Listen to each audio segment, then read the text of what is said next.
علیکم ویور، آج کا جو ہمارا ٹاپک ہے وہ ہے تاریخ اسلام میں اساتذہ کا مقام۔ چلتے ہیں اپنے ٹاپک کی طرف سے پہلے آپ سے ریکویسٹ ہے کہ آپ میرے چینل کو سبسکرائب، لائک اور شیئر کریں۔ اسلامی نظام تعلیم میں اساتذہ کو بہت اہمیت حاصل ہے۔ تاریخ اسلام کے ابتدائی دور میں اسلام کو پھیلانے کے لیے اساتذہ نے شاندار کردار ادا کیا۔ انہیں اپنی ذمہ داری کا بہت زیادہ احساس تھا اور اس ذمہ داری کو پورا کرنے کی انہیں بہت زیادہ صلاحیت پائی جاتی تھی،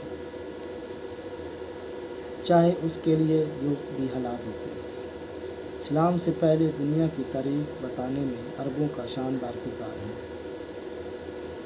یہاں تک کہ ان کی تاریخ بحر کی تاریخوں پر غالب ہے۔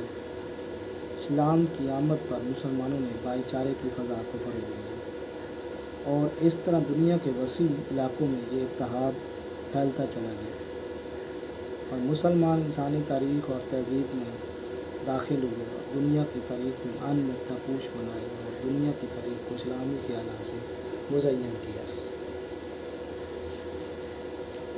دنیا کی تاریخ بتانے میں مؤثر حصہ لینے کی وجہ سے مسلمان اس بات سے آگاہ ہوئے کہ انہیں خدا نے بنایا ہے اور مسلمانوں کو اس کے لیے پیدا کیا کہ وہ لوگوں کو اس خدا کا پیغام پہنچائے، اور وہ خدا کا پیغام دنیا میں پھیلانے کی کوشش کرتا ہے۔ وہ خدا کے راستے میں قربانیاں دیتا ہے اور اپنی توانائیوں کو خدا کا مقصد پھیلانے میں صرف کرتا ہے۔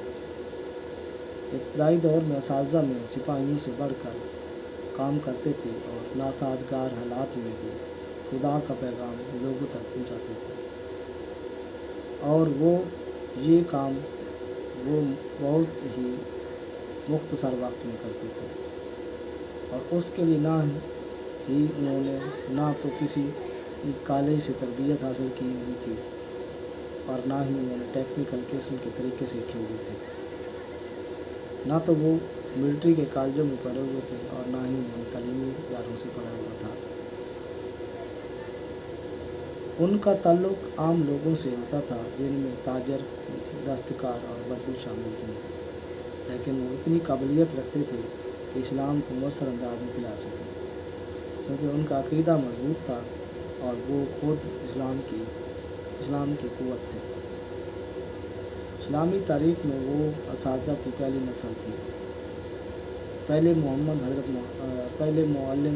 حضرت محمد صلی اللہ علیہ وسلم تھے، اس کے بعد انہوں نے اپنے ساتھیوں کو سکھایا، اور یہ سب کچھ انہوں نے قرآن اور حدیث سے سیکھا۔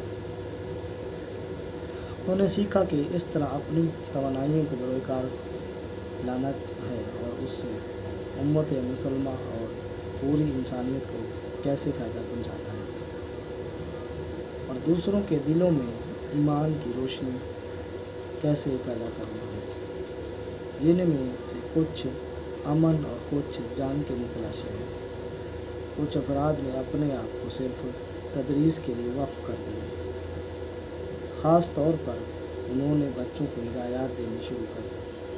اسلام کی ابتدائی صدیوں میں ان کی تعداد بہت زیادہ بڑھ گئی۔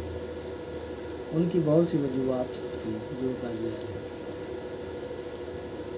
مذہب اسلام میں انسانی عظمت کو مان لیا گیا اور یہ اپنے پیروکار کو مستقبل کے لیے تیار کرتا ہے، اور اس کے لیے بچوں کی بہت زیادہ دیکھ بھال کی جاتی ہے، انہیں مختلف ہدایات دی جاتی ہیں۔ اسلام میں علم حاصل کرنا ہر مسلمان مرد اور عورت پر فرض کیا گیا۔ اسلام قبول کرنے کے بعد یہ ضروری ہو جاتا ہے کہ ان لوگوں کو ضروری رہنمائی فراہم کی جائے اور بچوں کو ضروری ہدایات دی جائے، اور ان کے ذہنوں میں اسلامی اصول ڈالے جائیں، اور اس طرح اسلامی طرز کے مطابق اس کی کارکردگی کی تشکیل کی جائے۔ اسلام میں اساتذہ کو بہت زیادہ عزت فراہم کی ہے، اور تعلیم میں ان کے کردار کی اہمیت کو مانا جاتا ہے، کیونکہ مختلف مسلم نسلوں کو اسلام کی تعلیم دیتے ہیں اور ساتھ ساتھ اسلامی معاشرے کی ترقی کے لیے کام کرتے ہیں۔ آج تک اتنا ہی، نیکسٹ ویڈیو میں ملتے ہیں۔